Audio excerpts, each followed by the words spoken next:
got old carpeting that's been here for a long time and it's quite soiled, dirty, and outdated. So what we're going to be doing is we've purchased some vinyl plank flooring. That's a snap-in flooring from Shaw. It's a good product, a good thick product that's a waterproof product for a basement. And when I got the bid on installing the flooring, I was kind of taken aback with a lot of the extra charges that there were in there that really made the bid quite higher than I thought it should be. So after negotiating a price on the actual flooring, I looked at some of the line items that were there, and some of them were several $100s included, like removing baseboards or removing old carpet. And those are things that you can do yourself that would save you possibly hundreds, if not thousands of dollars, depending on the size of the job, and they're not that hard to do.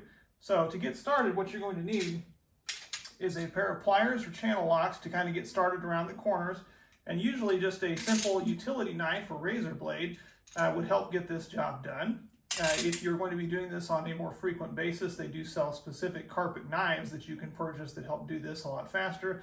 But since this is a one-time project here for me, I think this will do just fine. So come on in closer, let me show you how I'm going to be removing this carpet and making it simple to do and save you money. Starting in a corner of the room, we're going to take our pliers or channel locks that you have there and go ahead and simply grab a hold of the carpet fiber close to a corner, and you'll pull up away from the wall. And as you'll notice, there's tack strip that's down there. That's the wood that has little nails that hold all the carpet in place. You'll want to go ahead and pull this up and get it started and free it up from around the edges of the room. And you can work your way around. Once you get it started, you can actually just grab it by your hands, should you choose to do that, but be aware that this tack strip is there. And tack strips do have little nails, and those nails can cut your hands. So if you're going to be grabbing around close to the edge, a pair of gloves might be warranted. But once you get all this loose around the edge, that's where your razor blade is going to come into play. Now that we've got the edge all pulled up, and it's pretty loose in here, you can't remove the entire carpet in its entirety because it'll be too bulky and awkward to carry around. So what you can do is use your utility knife or razor blade, and carefully getting started, start cutting a strip, 2.5 feet wide or however wide you feel that you can handle. And you're going to run this down the full length of the room, and then you're going to roll it up and repeat. Using your hands, you can go ahead and pull up on one edge and pull it out of the way, and then using your blade, as you cut, just keep pulling back on the carpeting.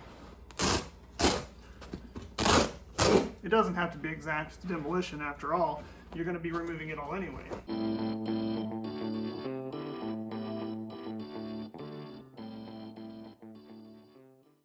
Now that we've got it all cut, it's just a simple rolling this part up so you can get it started. Then roll up your first bundle.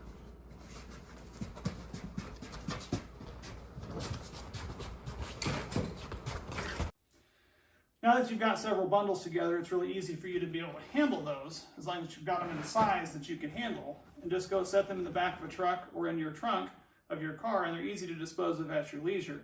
Now, do the entire basement, it won't take me an hour, and I know I don't make $200 to $300 an hour, so I consider this a win.